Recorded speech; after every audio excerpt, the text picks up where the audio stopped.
Hi everyone, welcome to my channel. My name is Sama and today I'm going to show you how to freeze cells, columns or rows in Excel. First, open your Excel file. Go to View tab, click on Freeze Pane. If you want to freeze the top row, choose Freeze Top Row. If you want to freeze first column, choose Freeze First Column.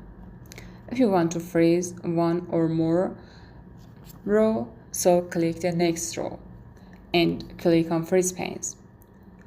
And if you want to freeze two columns, so choose the next column and click on Freeze Panes.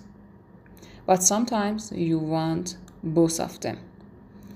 So click on cells that you want the columns and rows and before that to be freeze.